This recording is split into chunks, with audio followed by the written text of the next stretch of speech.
Now we come to Sutta number 4.18.180. On a certain occasion, the Exalted One was staying in Bhoga Nagara at the Ananda shrine.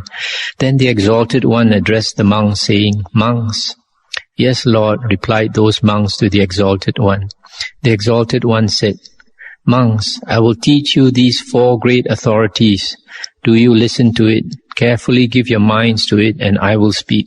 The Exalted One said this.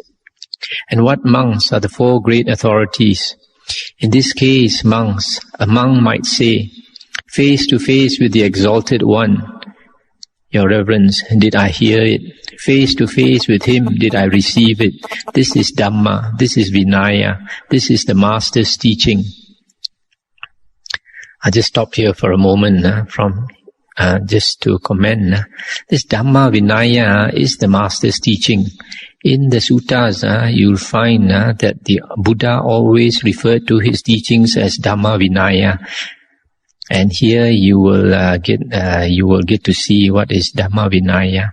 And as I've mentioned before, the word Tripitaka or Tipitaka was never mentioned by the Buddha in the suttas. He always mentioned his teachings as Dhamma Vinaya.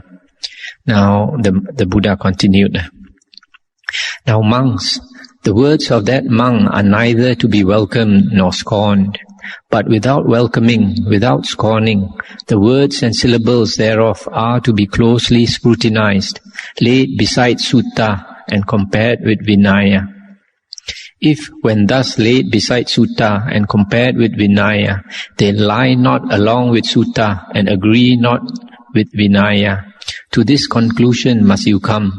Surely this is not the word of the Exalted One, Arahant, the fully enlightened one, and it was wrongly taken by that monk. So reject it, monks." Herein again, a monk might say, face to face with the Exalted One, Your Reverence, did I hear it? Face to face with him did I receive it? This is Dhamma, this is Vinaya, this is the Master's teaching.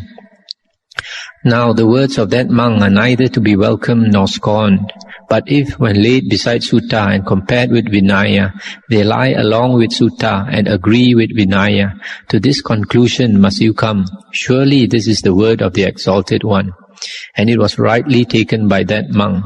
Then bear this in mind as the first great authority. Then again a monk might say, in such and such a monastery resides a sangha, an order of monks, together with an elder monk, a thera, a leader. Face to face with that sangha, I heard it. Face to face I received it. This is Dhamma, this is Vinaya, this is the Master's teaching. Now the words of that monk are neither to be welcomed nor scorned, but if, when laid beside sutta and compared with Vinaya, they lie not along with sutta and agree not with Vinaya, to this conclusion must you come. Surely this is not the word of the Exalted One, and it was wrongly taken by that sangha of monks. So do you reject it, monks? But on the other hand, a monk might say, in such and such a monastery resides a sangha of monks, together with an elder monk, a leader. Face to face with that order, I heard it. Face to face I received it. This is Dhamma, this is Vinaya, this is the Master's teaching. Now the words of that monk are neither to be welcomed nor scorned. But if, when laid beside sutta and compared with Vinaya, those words lie along with sutta and agree with Vinaya, to this conclusion must you come. Surely this is the word of the Exalted One. It was rightly taken by that sangha of monks. This monks is the second great authority to bear in mind. Yet again a monk might say, in such and such a monastery resides a great number of elder monks, widely learned, versed in the doctrines, who know Dhamma by heart, who know Vinaya by heart, who know the summaries by heart. Face to face with those elder monks, I heard it. Face to face did I receive it. This is Dhamma, this is Vinaya, this is the Master's teaching. Now the words of that monk are neither to be welcomed nor scorned, but if when laid beside Sutta and compared with Vinaya, they lie not along with Sutta and agree not with Vinaya, to this conclusion must you come. Surely this is not the word of the Exalted One. It was wrongly taken by those elders. So do you reject it, monks? Herein again a monk might say, in such and such a monastery resides a great number of elder monks, widely learned, versed in the doctrines, who know Dhamma by heart, who know Vinaya by heart, who know the summaries by heart. Face to face with those elder monks I heard it, face to face did I receive it. This is Dhamma, this is Vinaya, this is the Master's teaching. Now the words of that monk are neither to be welcomed nor scorned. Now, but if when laid beside Sutta and compared with Vinaya, they lie along with Sutta and agree with Vinaya, then to this conclusion must you come. Surely this is the word of that Exalted One, and it was rightly taken by those elders. This monk is the third great authority. Herein again the monk might say, in such and such a monastery resides a single elder monk of wide learning, versed in the doctrines, who knows Dhamma by heart, who knows Vinaya by heart, who knows the summaries by heart. Face to face with that elder monk I heard it, face to face did I receive it. This is Dhamma, this is Vinaya, this is the Master's teaching. Now monks, the words of that monk are neither to be welcomed nor scorned, but without scorning them, the words and syllables thereof are to be closely scrutinized, laid beside Sutta and compared with Vinaya. If, when laid beside Sutta and compared with Vinaya, they lie not along with Sutta and agree not with Vinaya, to this conclusion must you come. Surely this is not the word of the Exalted One, the Arahant, the fully enlightened one, and it was wrongly taken by that elder monk. So do you reject it, monks? If however a monk should say, in such and such a monastery resides a single elder monk of wide learning, versed in the doctrines, who knows Dhamma by heart, who knows Vinaya by heart, etc. And then the words of the monk are neither to be welcomed nor scorned, but they should be laid beside Sutta and compared with Vinaya. And if, when laid beside Sutta and compared with Vinaya, they lie along with Sutta and agree with Vinaya, to this conclusion must you come. Surely this is the word of that Exalted One, the Arahant, the fully enlightened one, and it was rightly taken by that elder monk. This monk is the fourth great authority. So these monks are the four great authorities. That's the end of the sutta. So here the Buddha is saying, suppose a monk says, he quotes four different cases. The first one is he says such and such is the teaching of the Buddha, and he says the first one he heard it from the Buddha himself. If that is so, then you must compare it with the suttas and the Vinaya.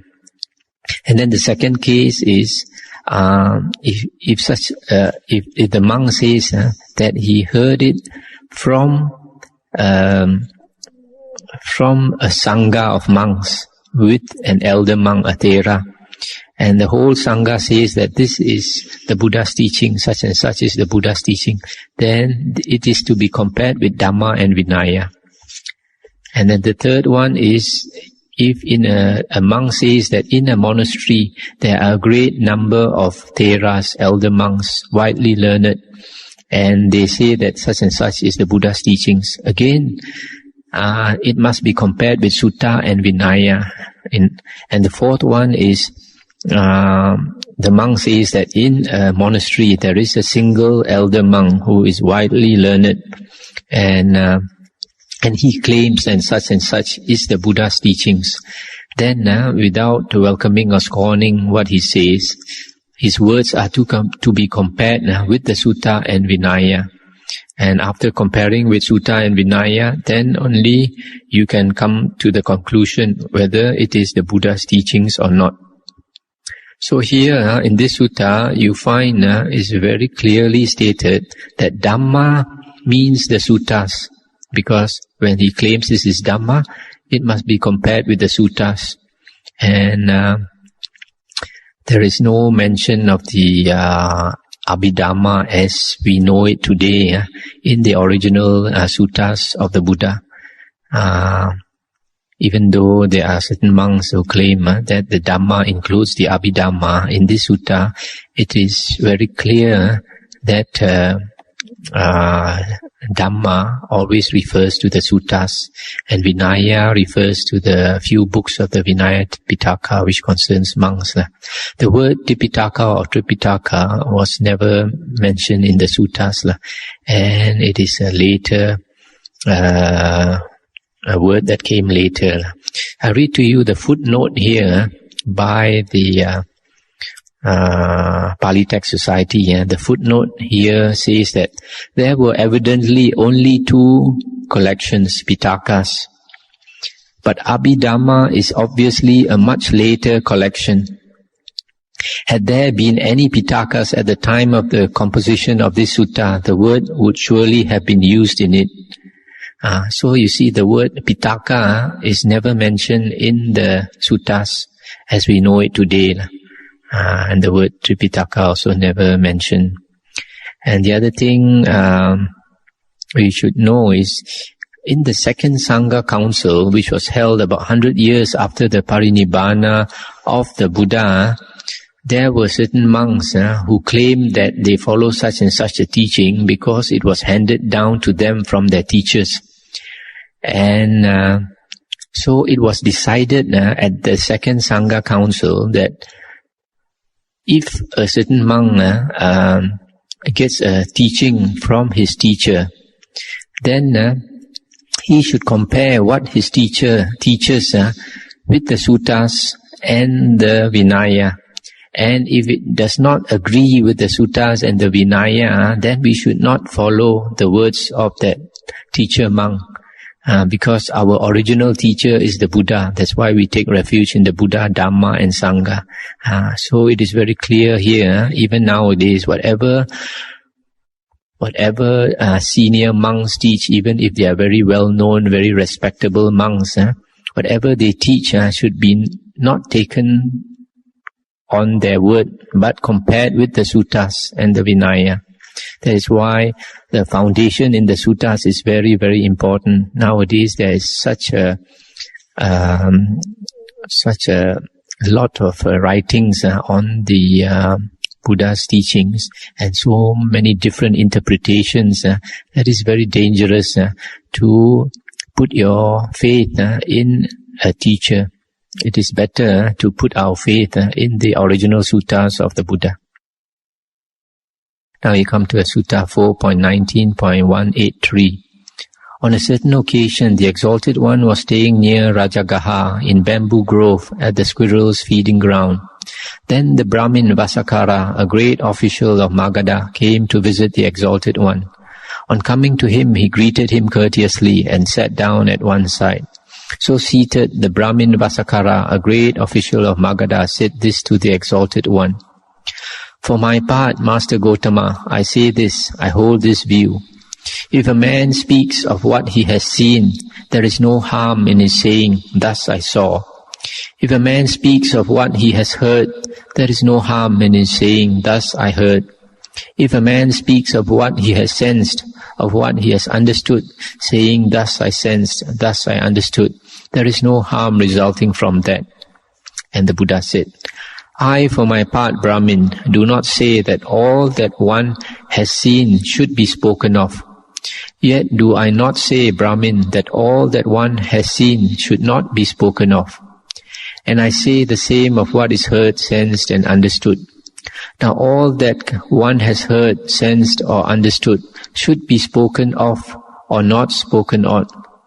Not all that one has seen, sensed, or understood should be spoken of or not spoken of. Now Brahmin, in so far as to him who speaks what he has seen, unprofitable states wax and profitable states wane, I say that such a thing, if seen, should not be spoken of. In so far as to him who speaks what he has heard, sensed, and understood, unprofitable states wax and profitable states wane, I say that such a thing heard, sensed, and understood should not be spoken of.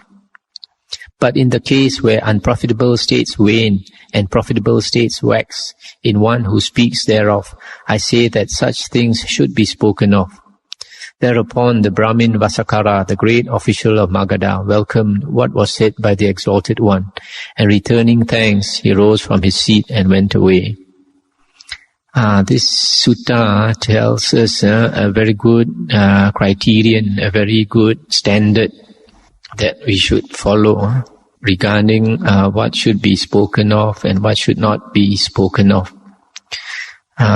Here it's very clear that if we speak and then unprofitable states decrease and unprofitable states increase, we should not speak. But in the case where profitable states increase and unprofitable states decrease, then we can speak. So this is a very good criterion. There is a sutta where the Buddha said, before either we do a deed, a karma through our body, speech or mind, before we do it, we should think carefully whether it is we should do it or not. If we do it and it harms us or harms others, we should not do it. But if we do it and it profits us or profits others, then we should do it. That is before the action. And then even while doing the action, if we remember, we should consider again whether what we are doing at that moment is correct or not correct, whether it's beneficial or harmful. And then we should either stop doing it or continue to do it. Then the third case is, even after we have done an action, then we should reflect back and see that whatever action we did was profitable to others or to the self, or harmful to others or to the self. And if we find that it is harmful, we should decide not to do it again. If we find that it is beneficial, then we should decide to do it again and again. Now, what are unprofitable states? Unprofitable states are states of greed, hatred, delusion, jealousy, conceit, restlessness, sloth and torpor, doubt, etc. All these are unbeneficial states. So if they decrease, we should be careful not to do it or speak, etc. And profitable states are the opposite states of renunciation, loving kindness, wisdom, humility, meekness, tranquility, diligence, etc. So if such states, profitable states increase, then we should speak. This is concerning speaking, but there are other things, the six sense doors where we should be very careful. For example, reading. We read sometimes, that means if we are really concerned about the spiritual path, if we read and then we put a lot of information in our mind, it tends to come up as memory, and then we tend to think about it. For example, reading newspapers. Reading newspapers is not very good for somebody who wants to cultivate his mind, because it put in a lot of trash into the mind. And the other thing is watching TV and video shows and all that. Now all these things come up. So if we want to cultivate the mind, we don't do these unnecessary things. This is idle things. Now we come to another sutta, 4.19.184. Now the Brahmin Janusoni came to visit the Exalted One, and on coming to him, greeted him courteously, sat down at one side. So seated, the Brahmin Janusoni said this to the Exalted One. For my part, Master Gotama, I say this, I hold this view. There is no one subject to death who does not fear and fall trembling at the thought of death. And the Buddha said, well, Brahmin, there is such a one. But there is also one subject to death who does not fear, who does not fall a-trembling at the thought of death. And of what sort is that one who, being subject to death, fears and falls a-trembling at the thought of death? In this case, Brahmin, a certain one is not freed from passions, not freed from lust, not freed from desire, affection, from thirst and fever, not freed from craving. Then a grievous sickness afflicts such a one. Thus afflicted by grievous sickness, it occurs to him, alas, the passions that I love will leave me, or I shall leave the passions that I love. Thereupon he grieves and wails, laments and beats the breast and falls into utter bewilderment. This one Brahmin, being subject to death, is afraid. He falls a-trembling at the thought of death. Again, Brahmin, here a certain one who, as regards body, is not freed from lust, desire, affection, thirst and fever, is not freed from craving. Then a grievous sickness afflicts him. Thus afflicted, it occurs to him, alas, the body that I love will leave me, or I shall leave the body that I love. Thereupon he grieves, wails, and falls into utter bewilderment. This one Brahmin, being subject to death, is afraid. He falls a-trembling at the thought of death. Yet again, Brahmin, here a certain one has done no good deed, has done no profitable deed, has given no shelter to the timid. He has done evil, cruel, wrongful deeds.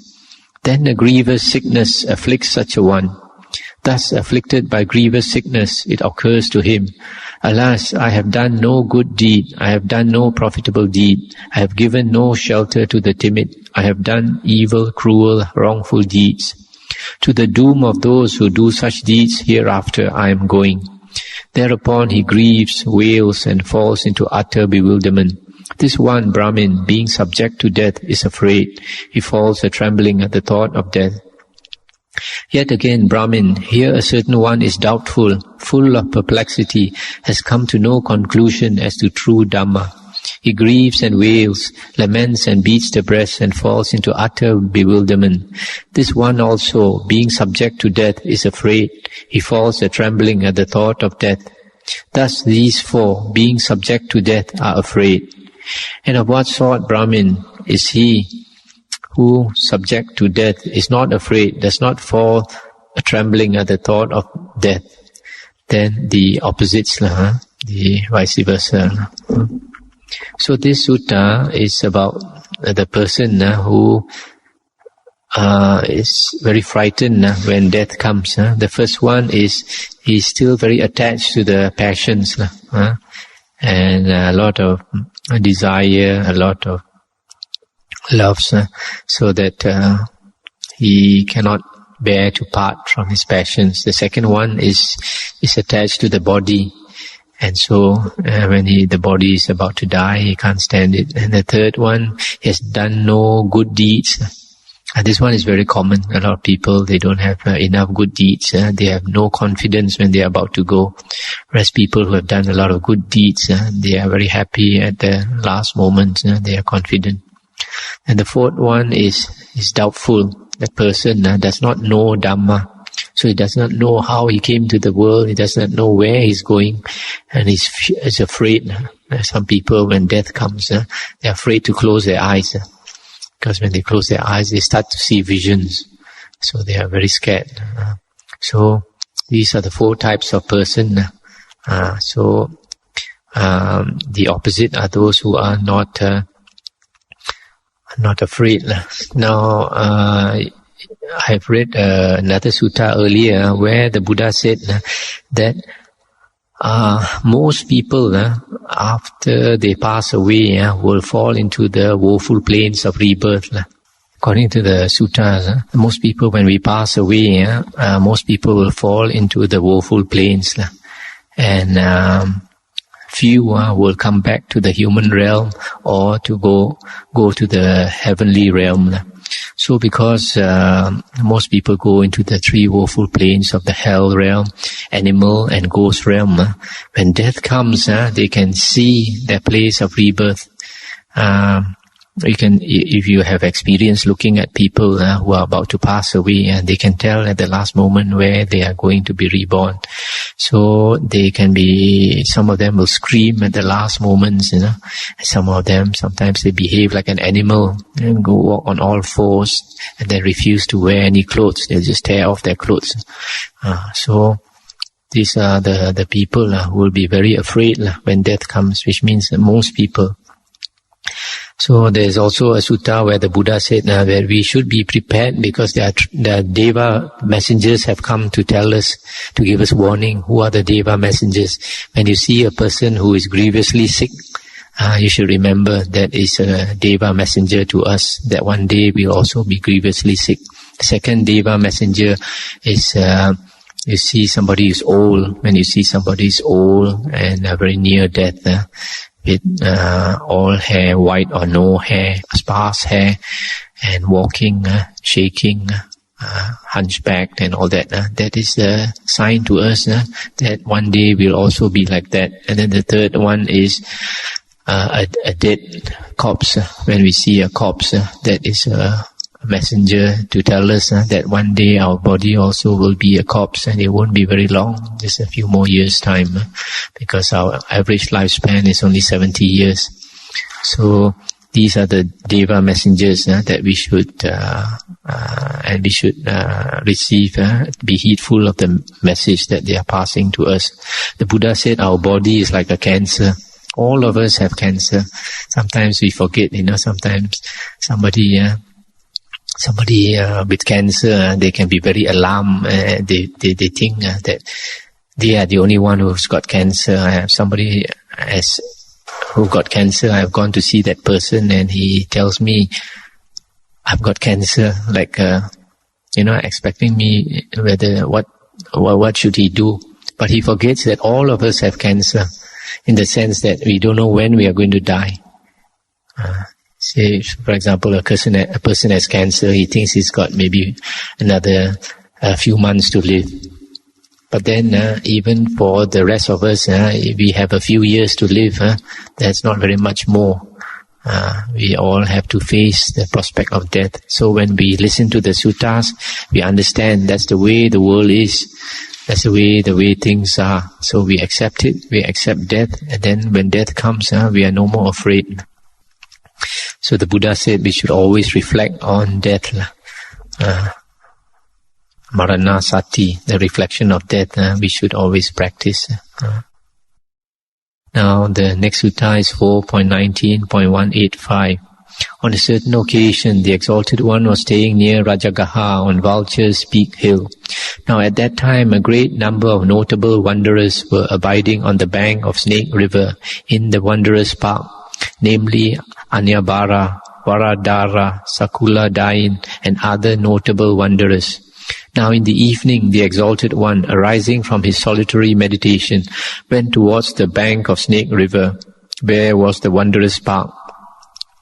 On that occasion, among those wanderers holding other views, as they sat gathered together, this subject of talk chanced to arise. Such and such are the Brahmana truths, or holy truths. Such and such are the Brahmana truths, the holy truths. I'll just stop here for a while to explain this word Brahmana. This word Brahmana was originally used for one of the 4 castes in India. They had the Brahmana caste, the priest caste. Then they had the warrior caste, which is the Khatya caste. Then they had the merchant caste. And then they had the laborers caste, the lowest. So this word Brahmana originally was used to mean the priest, the renunciants. But later, these Brahmanas, these priests, they became corrupted.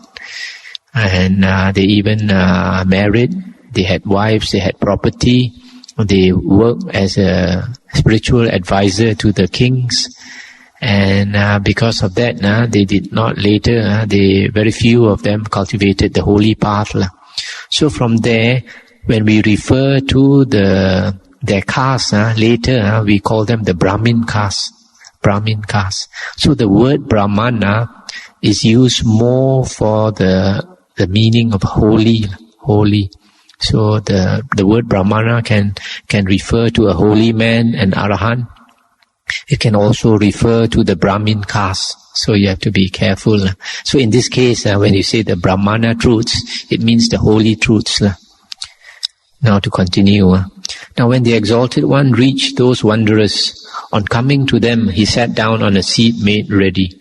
When he had sat down, the Exalted One said this to those wanderers. Pray, wanderers, on what subject of talk were you engaged just now as you sit here gathered together?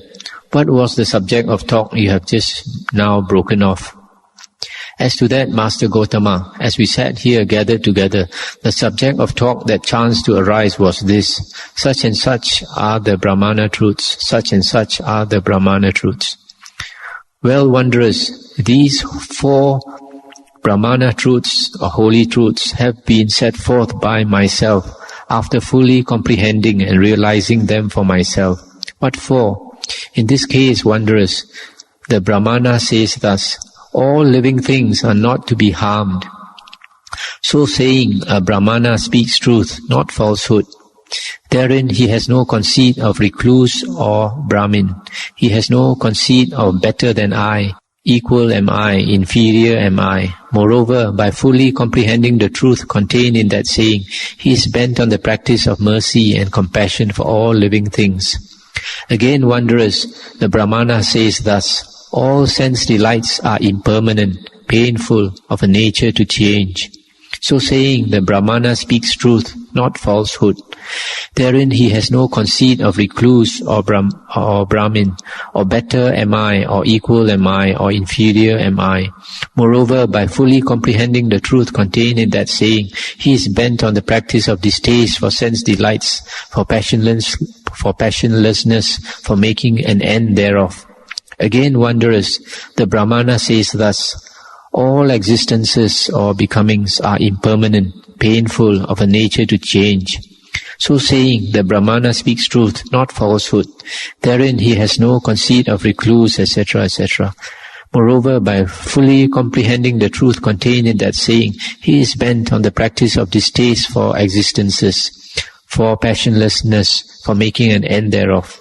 Yet again, the wanderers, the Brahmana says thus: I have no part in anything anywhere, and herein for me there is no attachment to anything. So saying, the Brahmana speaks truth, not falsehood. Therein he has no conceit of recluse or Brahmin, or better am I, or equal am I, or inferior am I. Moreover, by fully comprehending the truth contained in that saying, he is bent on the practice of having nothing at all. So these wanderers are the 4 Brahmana truths put forth by myself after fully comprehending and realizing them myself. And that's the end of the sutta. So in this sutta, you can see, during the time of the Buddha, there were a lot of external ascetics, like these wanderers, paribhajjakas, they are called.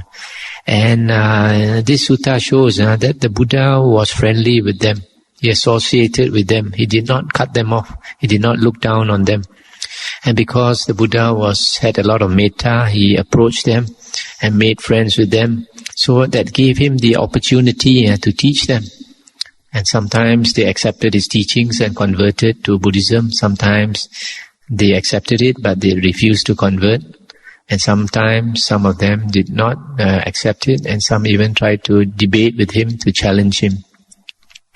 So you find that in this case, the Buddha taught them the 4 holy truths, but they are not the 4 Aryan truths, not the 4 Aryan truths, because some of these external ascetics, they have their own opinion, their own views, so it's not easy to change them.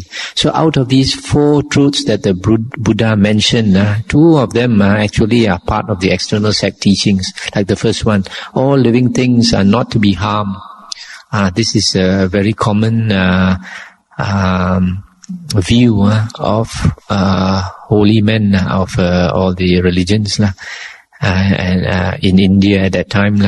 And like the Jain sect, they are quite fanatical about not harming any living beings, so that they are pure vegetarians to the extent of not taking milk and not even taking fresh vegetables and fruits. They think that fresh vegetables also contain life, and they only take brown vegetables. So the Buddha mention this first one to sort of get there, that something that is very acceptable to them. Then the 4th one also, that I have no part in anything anywhere, and herein for me there is no attachment to anything. And it's because of this that some of them they don't wear any clothes, they go around naked. They say they have no attachment to anything or everything. They have put down, including all the clothes. Of course, this is it's not something very practical, so the Buddha did not practice this. But this idea that they are not attached to anything is something that is acceptable. So the Buddha also mentioned this. Then the other two are basically the Buddha's teachings that all sense delights are impermanent, painful, of a nature to change, and all existences are impermanent, painful, of a nature to change.